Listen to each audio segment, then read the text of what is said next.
Welcome back to the second part of our interview with William Widmaier at the WOWIO Author Showcase, the author of A Feast at the Beach. Let's talk about you and where you come from, how you got to where you are right now. Wow. Okay. Well, my mother's French. Doesn't get more French than my mother. Her name's Colette, and she was born on Bastille Day. Wow. It just doesn't get any more French than that. My father was born in Haiti, so he's German, French, black, and in Haiti you learn the upper class language is French. So he also spoke French. So I grew up in a household where French was spoken, and as a kid growing up, we'd get shipped to our grandparents, who just happened to live in Saint-Tropez. I mean, if you had to pick a town, Right.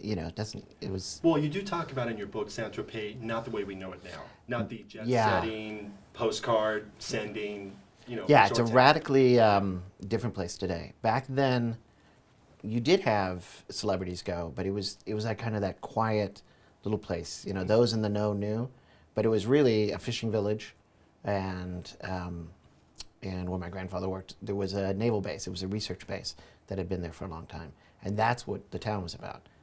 Today, it's all about the clubs and the discos and the mega yachts and the millionaire homes. Yeah. So it's a very different place. So I had that fantastic experience of being an American kid, but with French spoken at home and being shipped off to France all the time. And so a nice blend of the cultures. Something about the book also is that I found very telling was that you remarked about how you and your older brother, about 6 or 8, I think it was around that age, where you were just sort of like out of the house, go do your thing.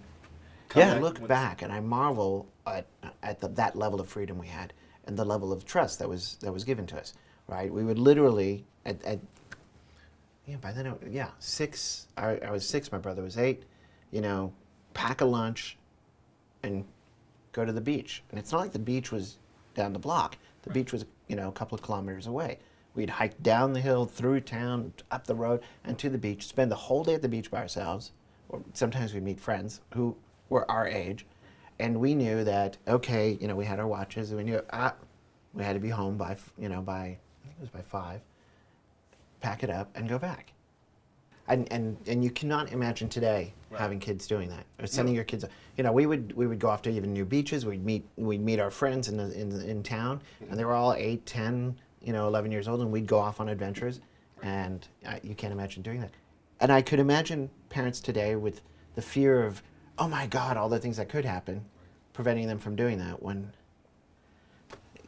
nothing even came close to going wrong for us. Right.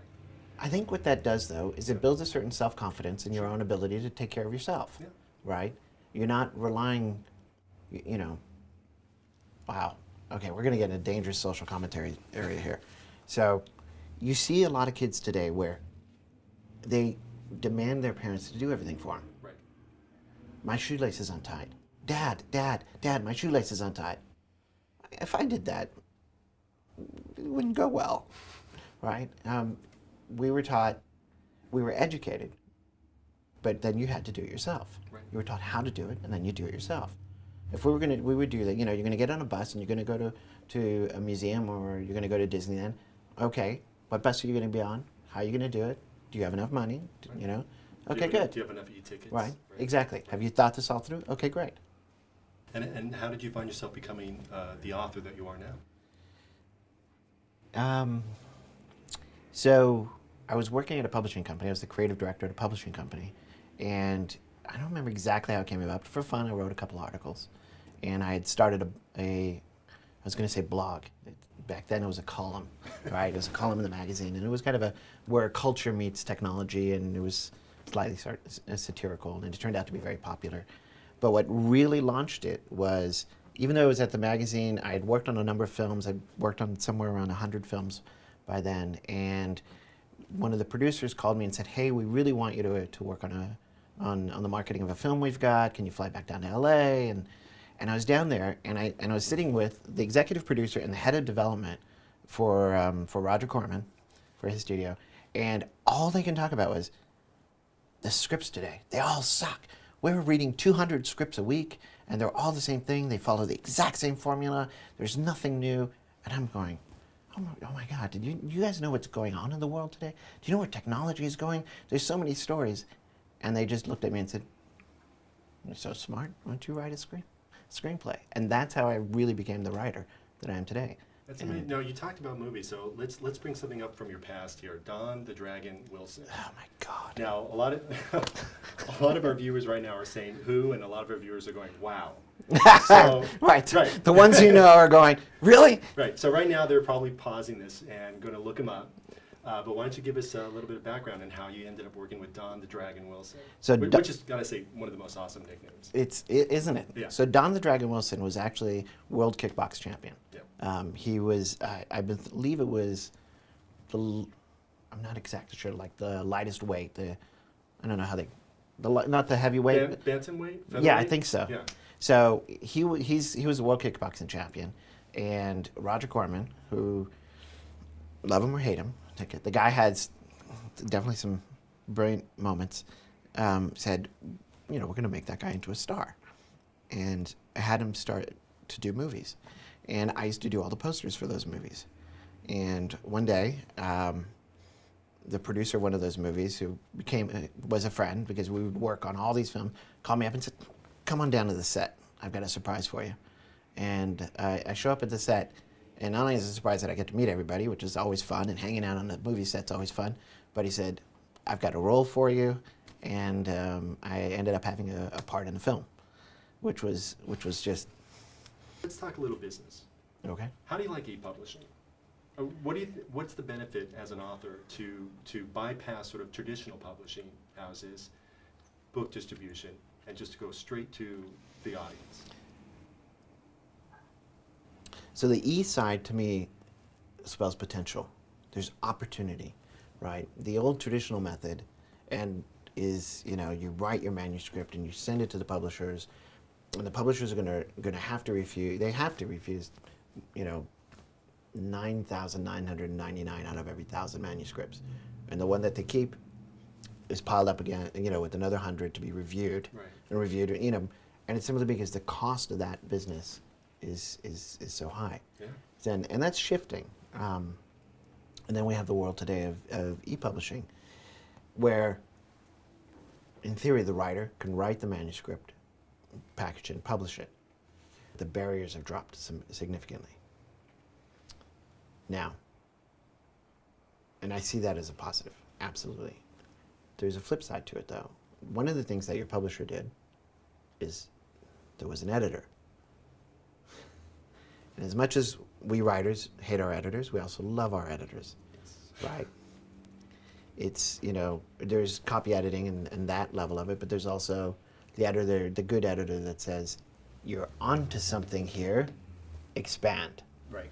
And you go, I don't want to go to that place. It's, but then you do, and your book is better for it. Oh, I think we can all agree how valuable editors are, because as the author gets more and more popular, the books get thicker and thicker, and you're wondering, right. Yeah. Where's the editor? Yeah, then it's supposed to cross out these. Right. Someone's not listening to their editor anymore because their ego got a little. Exactly.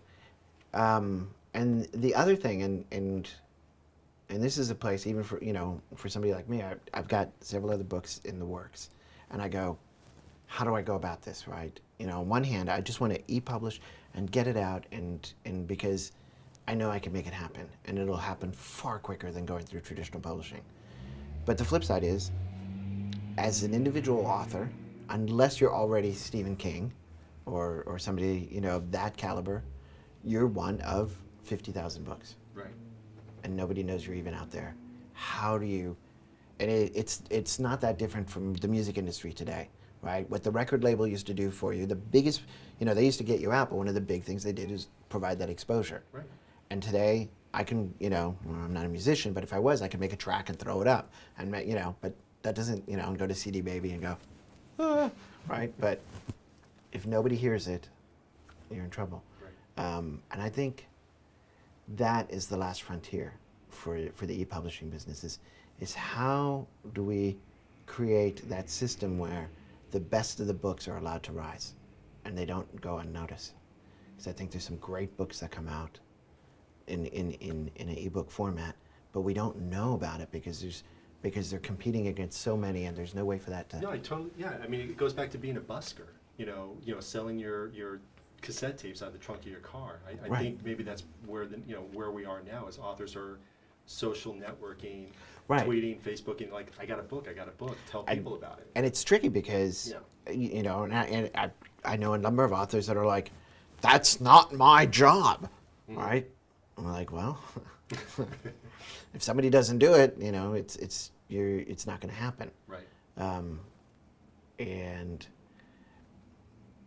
I guess it's part of paying your dues to get to you have to go out there, you have to do the social networking, you have to do the promotion, you have to invest, because you won't get discovered otherwise. Yeah. On the other hand, the benefits of success is you'll be able to buy that service or have somebody come knocking on their door saying, I want it published here, which is nice. Yeah. Well, once again, William Widmaier, we have your book, Feast at the Beach. We have an old-fashioned copy. Yeah, it's old school. Right, but it is available for download at WOWIO.com. We cannot thank you enough not for only bringing the feast to our office. So Absolutely. maybe that'll be the sequel, The Feast at the Office. A Feast at the Office? I think. Maybe not. No?